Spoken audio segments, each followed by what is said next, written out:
Welcome to the Metaphysical Journey. My name is Michael, and this is your reading for Sunday, February 2nd, 2025. First of all, happy Groundhog's Day. Tomorrow is my birthday, so to celebrate, I took myself out to buy a new deck. So I went to my local Books A Million bookstore, and I looked through all the decks, and I came across one that I have never seen before. And as soon as I picked it up and looked at the card images on the back of the deck, it spoke to me. And it's the deck I'll be using for this. And it is called First Aid for Broken Hearts Tarot by an artist named Nonara. So she wrote the guidebook and also all of the images. The artwork is hers, and it is stunningly beautiful. What I love about this deck is that it is the perfect bridge between Oracle and Tarot. When you look at the cards, you put them out there, you can just look at the picture and it captures the energy, the emotion of the situation playing out on the card. So you don't have to know all of the symbolism. The card speaks for itself, and what you get from that image, the emotion is there. So it's a brilliantly crafted deck, and the artwork, again, is stunning. It's one that you can find in your local bookstores or Amazon, wherever you shop. What is interesting about this deck is that the release date is February the 14th. That's 2 weeks away. But for whatever reason, it was in my bookstore, so it's the perfect gift. So, keeping with how the cards, the images of it are done, for this reading, I want to tell you a story. You're going to see the cards on the screen, but I have them here in my hand, and I'm going to look at these as I tell you a story. This is a story that may resonate with some of you. There may be aspects of this that also you've experienced in your life, or you may be experiencing it right now. This is a story of a person that has suddenly finds themselves in a horrible situation. The things that they had been involved in, the relationship, the job, suddenly it's gone. It's over. And they have a deep sense of loss over this because they have so much of their emotions are wrapped up in this. There's a lot of anger, frustration, confusion. They are feeling everything right now because how could this have happened after everything they've given to this? They've given their time and their energy. They've done everything they know to do, and yet it wasn't enough. It's just suddenly gone. How did they miss the signs? After they poured their heart and soul into this, how can they possibly be in the current situation that they're in? And what makes it worse is that through all the time they invested in this, there were other options that came and went, and they just let them pass by because they thought this was the sure thing. And it turns out it was not. So there's a period of mourning, of anger, of all the emotions that they can possibly feel on this. And they may be thinking that it's going to return, something's going to change, everything's going to be reversed, it'll be okay again. And yet, after time goes by, they realize it's not coming back. Oh God, here I am. What am I going to do? They know the one thing they have to do is they have to now save themselves because no one else is going to do it for them. So they start to change their mind on their mindset. And they say to themselves, all right, I need to get a handle on this. I need to be in control of this. I need to be disciplined about this. How am I going to approach it? I have to do something. What am I going to do? They're not the type of person that asks for help because they've always been pretty strong on their own.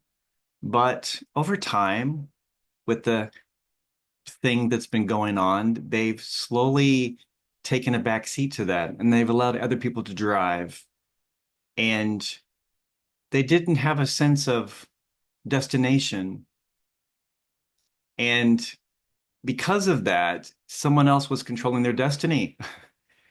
And now they have to do it for themselves and they need help. So they do reach out, but they're very selective in how they do that. They go to a small group of people that they know will have their best interest in heart, not the other people will have their own. They've dealt with that for too long, and that's why they're in the situation that they're in.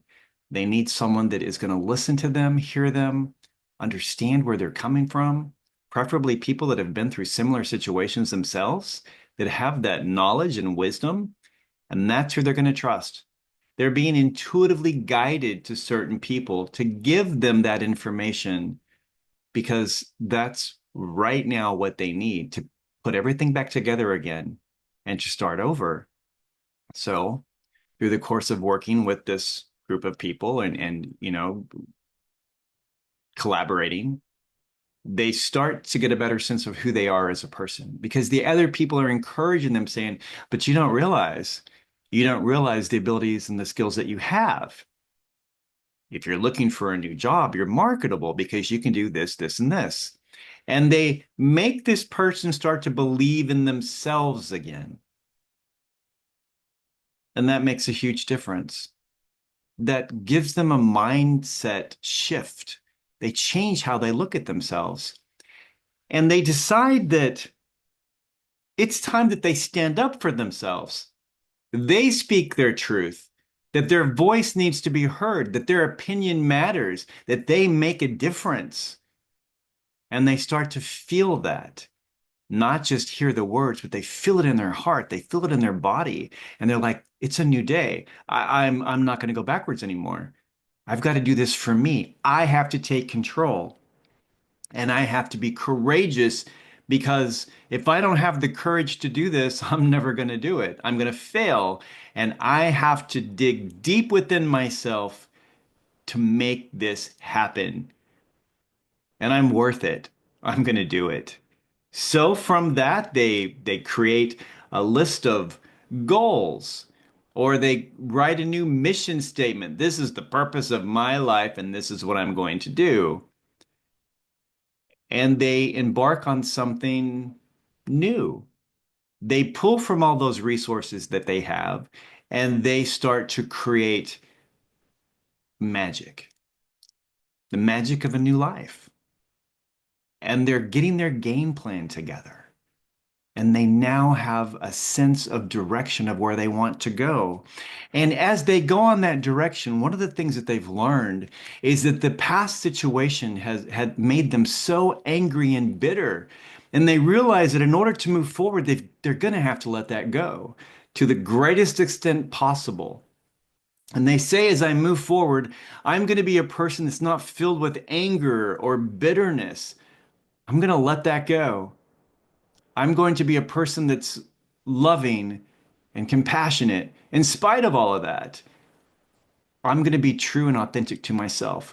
The way that I wanted other people to treat me, but they didn't, I am going to treat others in that same way moving forward. I'm going to treat them with the love and the compassion that I never got. I'm going to pay that forward, but I'm going to do it in a way that reflects my heart, but also protects my heart. I'm going to have boundaries that I set up, not for others, but for me. I know the line that I will not cross anymore. I will not allow that to happen to me again, but I'm not going to be changed by it. I'm still going to be a beautiful, caring person. So they do that. What happens? They start a brand new life for themselves. They're off on a new journey now. They know where they want to go. They know what their life purpose is. They now have a mission and it's theirs. It's authentic to who they are. Do they know what the future holds? Not at all. But what they do know is what the past holds behind them, and they are not going back. They are going to move forward, regardless of what happens. They're in control. They're in charge of their little ship, and they are not going to be deterred. They have determination now. And that makes all the difference in their life and makes all the difference for the future they create for themselves. So that's the reading for today. I want to leave you with the words of the artist, Nonara herself, and this comes from inside the deck. And it says, "Keep the faith. The world is full of miracles." And it is. Even in the darkest of times when it doesn't feel like it, there are miracles all around us. We just have to believe. And if we believe in miracles, we will see them, and that will change everything. Thank you for following me on the metaphysical journey, and I hope you have a beautiful day. Bye.